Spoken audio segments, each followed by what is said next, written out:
میری شادی کا دن تھا آج، اور ہر کسی کی طرح یہ دن بھی میرے لیے بہت خاص تھا، کیونکہ آج جس کو میں نے چاہا تھا اسے اپنا بنانے جا رہا تھا۔ میں بے حد بن سور کر شادی ہال میں بیٹھا تھا۔ مہمان آ چکے تھے اور سب کو دلہن کا انتظار تھا، جو کہ پارلر میں تیار ہونے گئی تھی، اور سب سے زیادہ تو مجھے تھا کہ اسے اپنی آنکھوں کے سامنے دیکھ لوں، اور میری خوشی کا کوئی ٹھکانا بھی نہیں تھا۔ مجھے بہت ہی بے چینی سے پہلے دن کا انتظار تھا۔ جب کافی وقت گزر گیا تو مہمانوں میں چہم گوئیاں سٹارٹ ہو گئیں کہ دلہن ابھی تک کیوں نہیں آئی۔ میرے صبر کا پیمانہ لبریز ہوتا جا رہا تھا۔ اسے جا کر ماں سے پوچھا کہ یہ سب کیا ہے، تو ماں نے کہا کہ مسلسل کوشش کی جا رہی ہے، رابطہ نہیں ہو پا رہا، شاید اس نے فون آف کر دیا ہے یا آف ہو گیا ہوگا، ٹریفک بدترین ہوتی ہے، وہ ٹریفک میں پھنس گئی ہوگی۔ میں بھی مطمئن ہو گیا کہ بات تو ٹھیک ہے، اسے میں بھی اپنی جگہ پر جا کر بیٹھ گیا۔ یہی بات ہمارے مہمانوں کو بھی بتائی جا رہی تھی، لیکن کب تک کوئی اس بات پر یقین کرتا۔ بعد میں معلوم ہوا کہ اسے لے جانے والی گاڑی واپس خالی آئی ہے، اور معلوم ہوا ہے کہ دلہن غائب ہو چکی ہے۔ اور بعد میں معلوم ہوا کہ اس نے فون سے اپنی ایک بہن کو میسج کیا تھا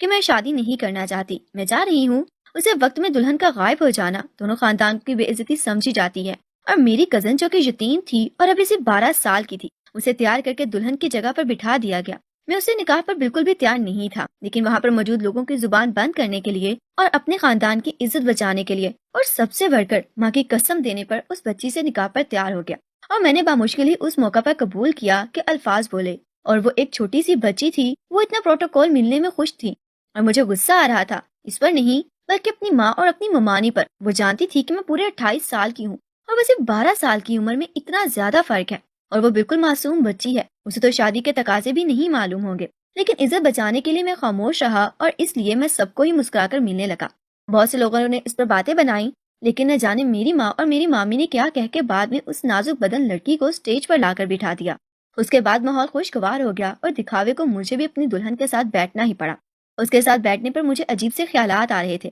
کیونکہ اگر اس کی جگہ پر وہ میری دل نشین ہوتی جو بھاگ گئی ہے تو شاید کچھ اور ہی احساسات ہوتے، لیکن اس کے ساتھ بیٹھتے ہوئے مجھے شرمندگی محسوس ہو رہی تھی۔ میں تو جیسے اس کا باپ لگ رہا تھا، کیونکہ وہ ایک کم عمر لڑکی تھی، اور پھر اتنی تیار ہو کے تو وہ اور بھی زیادہ معصوم لگ رہی تھی۔ وہی شادی کا دن جس کا مجھے شدت سے انتظار تھا، اور کیوں نہ ہوتا کہ جس کے خواب دیکھے تھے وہ تو بیچ راستے میں چھوڑ کر بھاگ گئی تھی۔ میرے ساتھ ایک بہت سی چھوٹی سی معصوم سی لڑکی بیاہ دی گئی تھی، جسے دنیا کو دکھاوے کے لیے مجھے اپنی بیوی کا نام دینا پڑ رہا تھا۔ میں بس چاہ رہا تھا کہ جلدی جلدی کھانا ختم ہو اور رخصتی کی رسم پوری ہو، اور میں یہاں سے نکلوں۔ خدا خدا کر کے ٹائم ختم ہوا، اور مہمان اپنے گھروں کو جانے لگے، اور پھر باقاعدہ روایتی قسم کے رسم و رواج کے بعد میری بیوی کو میری گاڑی میں بٹھا دیا گیا، اور میں خاموشی سے ڈرائیو کرتا رہا۔ گھر تک کا راستہ خاموشی سے کٹا، اور اس دوران میں یہی سوچتا رہا کہ اب مجھے کیا کرنا چاہیے۔ اور گھر پہنچنے تک میں اس فیصلے پر پہنچ چکا تھا کہ مجھے اس لڑکی کو آج کے آج ہی طلاق دے دینی ہے، کیونکہ یہ بچی ہے۔ اگر اس نے ایک رات بھی میرے ساتھ گزار لی تو آئندہ کے لیے اس کی زندگی پر دھبا لگ جائے گا۔ یہ کام آج ہی ہوگا تو بہتر ہے، مجھے تو کوئی اور بھی مل جائے گی، میں کسی اور سے شادی کر لوں گا، لیکن اس بچی کے ساتھ زندگی گزارنے کا تو میں سوچ بھی نہیں سکتا تھا۔ اس نتیجے پر پہنچنے کے بعد میں مطمئن ہو گیا، اور گھر داخل ہوتے ہی فوراً گاڑی سے نکلا اور اس کو کسی نے پکڑ کر لایا۔ کیسے لایا مجھے کچھ پتا نہیں۔ میں اپنے کمرے میں گیا اور شیروانی وغیرہ ہر چیز تبدیل کی، اور گاڑی میں بیٹھ کر نکل گیا۔ ماں نے روکنے کی کوشش کی، لیکن میں اس سب سے ذہنی طور پر پریشان ہو چکا تھا۔ میں مزید وہاں تھوڑی دیر رکتا تو شاید میرا دماغ پھٹ جاتا، اسے میں نے گھر سے باہر جانا ہی مناسب سمجھا۔ تھوڑی دیر باہر ویسے ہی سڑکوں پر گاڑی چلاتا رہا، اور اپنے دماغ کو ٹھنڈا کرنے کی کوشش کرتا رہا، اور تقریباً 2 گھنٹے گزرنے کے بعد میں جب گھر واپس آیا تو میری بیوی کو میرے کمرے میں پہنچا دیا گیا تھا، اور میری ماں باہر صحن میں بیٹھ کر ہی میرا انتظار کر رہی تھی۔ انہوں نے مجھے سمجھایا کہ جو ہونا تھا وہ ہو گیا، اب یہ تمہاری بیوی ہے، اچھے طریقے سے بات کرنا، اس میں بچے کا کوئی قصور نہیں ہے، اسے بتانا اور اس پر غصہ مت کرنا ورنہ۔ اور میں پکا ارادہ کر چکا تھا کہ نہ میں خاموشی سے سر جھکا سکتا تھا، اور نہ ہی اس کے بعد کوئی بات مانا چاہتا تھا۔ جب میں کمرے میں گیا، میری بیوی تو روایتی طریقے سے گھونگھٹ نکال کر بیٹھی تھی، لیکن میرا کوئی ارادہ نہیں تھا کہ میں اس کا گھونگھٹ اٹھاؤں یا میں اس کی تعریف کروں۔ میں اس کو کوئی کسی قسم کی امید دلانا بھی نہیں چاہتا، کیونکہ ابھی تھوڑی دیر میں ہی میں نے اس کو طلاق دے دینی تھی، اور اس کے لیے میں بالکل خاموش تھا، اور اسے جا کر کہا کہ کپڑے بدل لو اور میک اپ اتار کر فریش ہو جاؤ۔ اس نے خاموشی سے گھونگھٹ اٹھا کر دیکھا، لیکن اس نے کوئی بحث نہیں کی، اور خاموشی سے چوڑیاں وغیرہ نکال کر کپڑے اٹھا کر واش روم کی طرف چلی گئی، اور میں دوسری طرف منہ کر کے بستر پر لیٹ گیا اور سوچنے لگا کہ اگر اسے طلاق دے دوں گا تو میں کیا کروں گا، اور پھر میری ماں یہ جو اکیلی ہیں ان کا کیا رد عمل ہوگا۔ لیکن وہ ساری باتیں میں پہلے بھی سوچ چکا تھا، اور میں ان ساری باتوں کی وجہ سے اپنا فیصلہ بالکل نہیں بدلنے والا تھا، اور اس کے باہر آنے کا انتظار کر رہا تھا۔ باہر آئی تو بغیر کوئی بات کیے ٹیبل سے دودھ کا گلاس اٹھا کر مجھے پکڑا دیا۔ مجھے اچھا نہیں لگا کہ اس نے اتنے احترام سے مجھے دودھ کا گلاس پکڑایا، اور میں اس کو انکار کر دیتا، اور ویسے بھی مجھے اس وقت ٹھنڈے دودھ کی شدت سے ضرورت محسوس ہو رہی تھی۔ اسے گلاس میں ایک سانس میں خالی کر گیا، لیکن اس کے بعد ہی مجھے یوں لگا کہ جیسے میرا سر گھوم رہا ہو، اور اس کے بعد میرے ساتھ کیا ہوا مجھے کچھ ہوش نہیں تھا۔ جب دوبارہ مجھے ہوش آیا تو میں اپنے بستر پر سو رہا تھا، اور دن کے تقریباً 12 بج رہے تھے، کمرے میں کوئی بھی نہیں تھا۔ میں اٹھا تو مجھے یوں لگا جیسے میرا سر ابھی بھی چکرا رہا ہو۔ اسے تھوڑی دیر ایسے ہی لیٹے رہنے کے بعد کسی حد تک میری طبیعت ٹھیک ہوئی ہے۔ جب میں نے گھڑی دیکھی تو مجھے محسوس ہوا کہ ایک رات گزر چکی ہے، اور ابھی تک میں اس لڑکی کو طلاق نہیں دے سکا، یعنی اس کی زندگی تو خراب ہو ہی گئی ہے۔ لیکن اس سب میں تو میری ماں کا قصور تھا نا، اس لیے میں اٹھ کر باہر آیا تو وہ باہر ہی تھی، اور میری بیوی کا نام بھی مجھے نکاح کے وقت پتا چلا تھا کہ اس کا نام سارا ہے،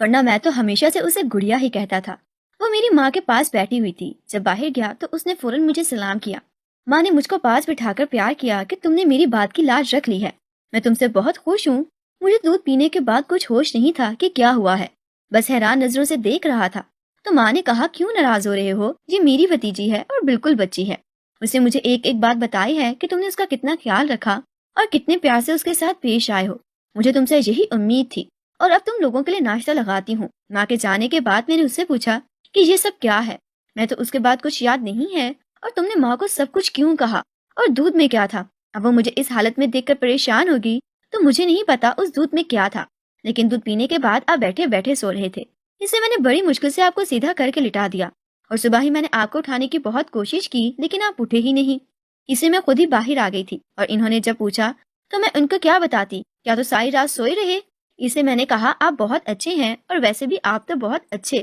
آپ نے مجھے بالکل بھی کچھ نہیں کہا، بلکہ میں تو بیٹھی ہوئی تھی اور آپ نے فوراً کہا کہ کپڑے چینج کر لو، اور میں آپ کو تو گلاس پکڑایا تھا، آپ نے شکریہ کے ساتھ وہ بھی لیا، اور اس سے زیادہ اچھا آپ میرے لیے کیا کر سکتے تھے؟ میرے دماغ میں فوراً بات آئی کہ یہ تو بچی ہے، اس لیے تو یہی سب کچھ اہم ہے کہ جو اسے پیار سے بات کر لے وہی بہت اچھا ہے۔ اب نہ جانے زندگی کون سا راستہ دکھائے گی۔ میں نے اس وقت تو اس سے کچھ نہیں کہا، کیونکہ اس دن شام کو ہمارا ولیمہ تھا، اسے یا تو میں اس بچی کو رات کو ہی طلاق دے دیتا تو الگ بات تھی، لیکن اب اسے طلاق نہیں دے سکتا تھا، اس لیے میں خاموش ہو گیا تاکہ جو ولیمہ کی تقریب گزر جائے تو پھر میں ماں سے بات کروں گا۔ شام میں ہی وہی ٹینشن تھی، میری بیوی کو دیکھ کر بہت سے لوگ باتیں کر رہے تھے، تو کچھ سوال کر رہے تھے، تو کچھ طنز کر رہے تھے، اور کچھ میرے فیصلے کو کوس رہے تھے۔ بس خدا خدا کر کے یہ کچھ گھنٹے گزرے اور میری جان چھوٹی، اور اس کے بعد رسم کے مطابق میری بیوی کو اپنی ماں کے گھر جانا تھا، اور میں اس بات سے بہت خوش تھا کہ وہ اپنی ماں کے گھر جائے، اور پھر اس کے بعد میں واپس لے کر آنے والا نہیں تھا، میں نے اسے طلاق دینی تھی۔ وہ اپنی ماں کے ساتھ اپنے گھر چلی گئی اور میں اپنے گھر واپس آ گیا۔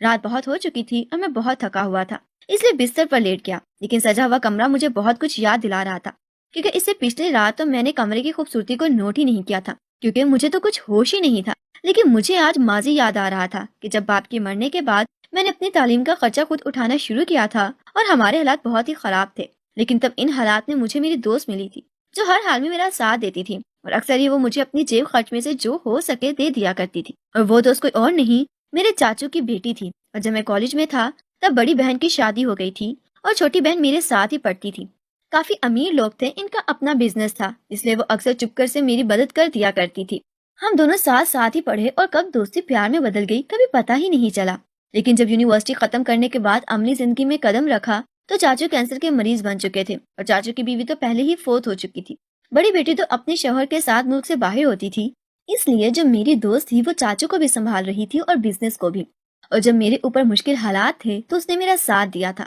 اور آج ان پر مشکل حالات تھے، اس لیے میں نے نوکری کرنے کے ساتھ ساتھ ان کو بھی مکمل طور پر سنبھالا، اور ایک بیٹا ہونے کا پورا فرض ادا کیا۔ اور چاچو مرنے سے پہلے میرا اور میری کزن کا رشتہ دے کر گئے تھے، وہ بھی معصوم تھی، لیکن مجھے اس کے بزنس میں ان کے پیسے سے کچھ لینا دینا نہیں تھا، میں تو اسے دل سے ہی پسند کرنے لگا تھا۔ اس سے شادی میرا بہت بڑا خواب تھا، اور کبھی مجھے نہیں لگتا تھا کہ وہ مجھے پسند نہیں کرتی ہے یا مجھ سے شادی نہیں کرنا چاہتی۔ مجھے تو ہمیشہ سے لگتا تھا کہ میں اس سے پیار کرتا ہوں، وہ بھی شاید مجھ سے اتنا ہی پیار کرتی ہے، تو بھی وہ میری ہم مزاج ہے، میری ہر ایک بات کا اسے پتہ ہوتا تھا، میری خوشی میں میرے ساتھ کھڑی ہوتی تھی، میری پسند ناپسند سب اسے معلوم ہوتی تھی۔ کب کس بات پر موڈ بگڑ جاتا ہے یہ بات اسے مجھ سے زیادہ پہلے معلوم ہوا کرتی تھی، تو پھر ایسی لڑکی آخر شادی کے دن کیسے بھاگ سکتی ہے؟ لیکن جب میں نے اسے گزشتہ کچھ ماہ کے رویے پر غور کیا تو مجھے لگا کہ وہ کچھ ماہ میں بہت بدل گئی تھی، ہر وقت ڈپریشن کا شکار رہتی تھی، اگر میں کوئی بات کرتا بھی تو مختصر سا جواب دیتی تھی، اور جب شادی کی بات چل رہی تھی تو اس نے ایک دفعہ بھی کسی چیز میں اپنا جوش یا اپنا کسی قسم کا انٹرسٹ نہیں دکھایا تھا۔ میں نے جس چیز پر ہاتھ رکھا اس نے خرید لی، شادی کے جوڑے کے لیے بھی وہ خود نہیں گئی تھی، لیکن بلکہ جو میں پسند کر کے آیا اسی کو اس نے پسند کر لیا تھا۔ اور پھر میری سوچ اپنی موجودہ بیوی کی طرف پلٹ کر، یہ تو بچی تھی، اس کو تو میں نے گود میں کھلایا تھا اور اس کو اپنی چھوٹی بہنوں کی طرح گڑیا ہی کہا کرتا تھا،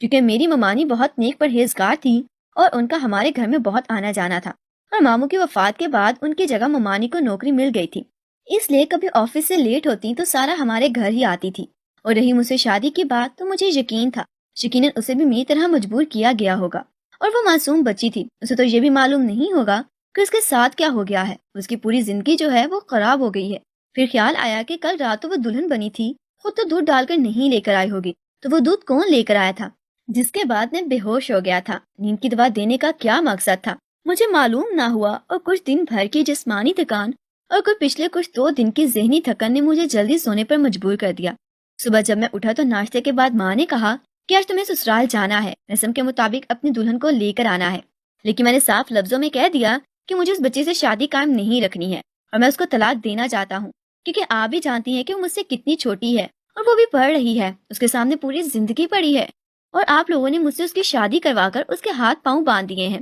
جبکہ آپ لوگ اچھی طرح جانتے ہیں کہ میں اپنی کزن کو پسند کرتا تھا۔ اگر وہ مجھے چھوڑ کر چلی گئی ہے تو میں زندگی میں اس کے علاوہ کسی لڑکی کی جگہ نہیں ہے، اور یہ تو بچی ہے، اور اس بچی کے لیے میری زندگی میں جگہ کہاں سے آئی؟ میں اس کے ساتھ چلتا ہوا تو اس کا باپ ہی لگوں گا، لیکن ماں نے مجھے قسم دی کہ تم اس کو طلاق نہیں دو گے، جیسے بھی ہے اب تم اس شادی کو نبھاؤ گے۔ مجھے اسے گھر لے کر آنا پڑا، لیکن میں اس کے ساتھ برتاؤ بچوں کی طرح ہی کرتا تھا۔ وہ واپس اپنے اسکول جانا شروع ہو گئی تھی، اور میں نے اس سے کسی قسم کا کوئی تعلق نہیں رکھا تھا۔ میرا اس کا تعلق اچھے دوستوں کی طرح ہی تھا۔ میری شادی کو 1 مہینہ ہوا تھا کہ مجھے اڑتی اڑتی خبر ملی کہ میری جو سابقہ منگیتر ہے وہ غائب ہے، لیکن وہ اپنے آفس بھی نہیں جا رہی تھی، اور اس بات نے مجھے چونکا دیا کہ کہیں اس کے ساتھ کچھ غلط تو نہیں ہو گیا، کیونکہ کچھ بھی تھا، وہ اپنے بزنس کو لے کر بہت زیادہ سیریس تھی، اور اس کی بہن بھی واپس جا چکی تھی، اس لیے میں نے اس کے بارے میں معلومات حاصل کرنا شروع کر دی کہ اگر وہ میری بیوی نہیں تھی تو کم از کم دوست تو تھی، میرے چچا کی بیٹی تھی۔ مجھے معلوم ہونا چاہیے تھا کہ اس نے شادی سے انکار کیا ہی کیوں، اور وہ بھی اس طرح عین شادی والے دن۔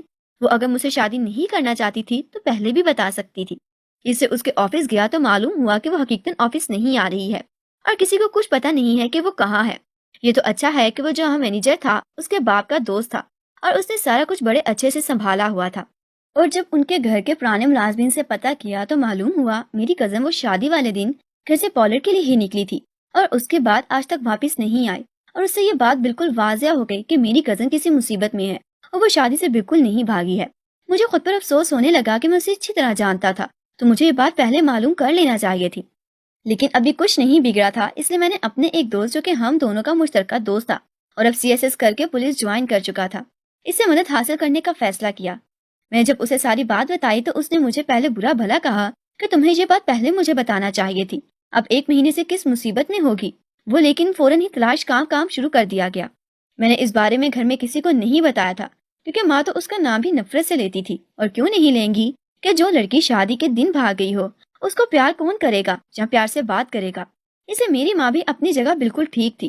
اور پھر تقریباً 1 ہفتے بعد ہمارے اس دوست کو معلوم ہوا کہ میری اس کزن کو اغوا کر لیا گیا ہے، کیونکہ جب وہ گھر سے پولر کے لیے نکلی تو راستے میں اس کی گاڑی پر فائرنگ ہوئی تھی۔ اس کے بعد کسی کو کچھ معلوم نہیں کہ وہ کہاں ہے، اس کی گاڑی تک کا بھی کچھ معلوم نہیں ہے، لیکن وہ پولیس والا تھا، ان کے اپنے ذرائع ہوتے ہیں۔ تقریباً 1 ہفتے بعد بھی ہمیں معلومات مل گئی کہ یہاں اس علاقے میں پیسے لے کر ایسے کام کرنے والے گروہ نے یہ اغوا کیا ہے۔ پولیس نے چھاپا مار کر اغوا کاروں کو گرفتار کیا۔ پوچھ گچھ کے کچھ انہوں نے بتایا کہ انہوں نے ہی اسے اغوا کیا تھا، اور اس کام کے ان کو پیسے ملے تھے، لیکن وہ یہ نہیں بتا سکتے کہ کس نے انہیں یہ کرنے کو کہا، لیکن انہوں نے صرف اتنا بتایا کہ وہ کوئی لڑکی تھی جس نے اس کام کے پیسے دیے تھے، اور انہوں نے اغوا کر کے 2-3 دن اپنے پاس رکھا تھا۔ اس کے بعد وہ لڑکی آ کر لے گئی تھی، اور وہ لڑکی کون تھی یہ تو ہم نہیں جان سکتے تھے، لیکن پولیس نے ان سے وہ جگہ معلوم کی جہاں انہوں نے میری منگیتر کو رکھا تھا، اور وہاں سے معلومات حاصل کرتے کرتے شہر سے دور ایک چھوٹے سے مکان تک پہنچ گئے، اور جب وہاں پر چھاپا مارا گیا کمرے سے میری کزن برآمد ہو گئی، اور گھر میں صرف ایک گنگی عورت ہی تھی۔ میری منگیتر نے بتایا کہ یہ عورت اسے 3 ٹائم کا کھانا دیتی ہے اور بس اس کمرے سے باہر نہیں نکل سکتی۔ وہ عورت گنگی تھی، لیکن اشارے سے اس نے اتنا ہی بتایا کہ اسے یہ اسی کام کے لیے رکھا گیا ہے کہ وہ 3 ٹائم کھانا دے دے،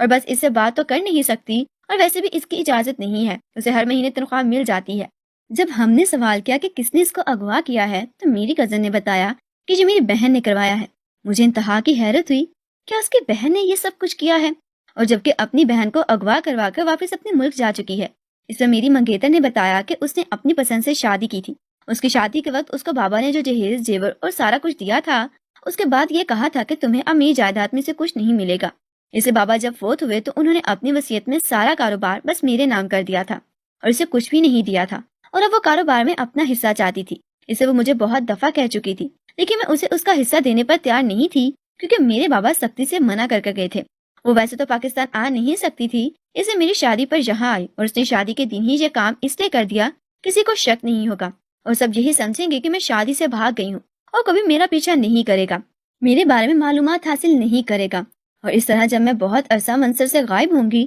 تو واقع کاروبار سنبھال لے گی اور ہر کوئی اسے بوس تسلیم کر لے گا، اور جب وہ مکمل طور پر کاروبار پر قبضہ جما لے گی تو میرا کام تمام کر دے گی، اور اس کا یہی پلان تھا۔ لیکن خوشی کی بات یہ تھی کہ میری کزن صحیح سلامت بازیافت ہو چکی تھی، اور میرے دماغ میں ایک ہی الجھن رہ گئی تھی کہ اس دن میری شادی والے دن میرے دودھ میں کس نے دوا ملائی تھی اور اس کا کیا مقصد تھا۔ یہ بات بھی بعد میں کھل گئی، کیونکہ جب میری ماں کو معلوم ہوا کہ لڑکی شادی سے نہیں بھاگی ہے بلکہ اس کے ساتھ ایسا ہوا ہے تو بھی افسوس کرنے لگی، اور اس لیے میں نے اپنی کزن کو طلاق دے دی اور اس سابقہ منگیتر سے شادی کا فیصلہ کر لیا۔ اور شادی پر ہی اس کی ایک دوست آئی تو اس نے بتایا کہ شادی والے دن آپ کے کمرے میں جو دودھ رکھا گیا تھا اس میں نیند کی دوا میں نے ملائی تھی تاکہ آپ اپنی دوسری بیوی کا کارنامہ سمجھیں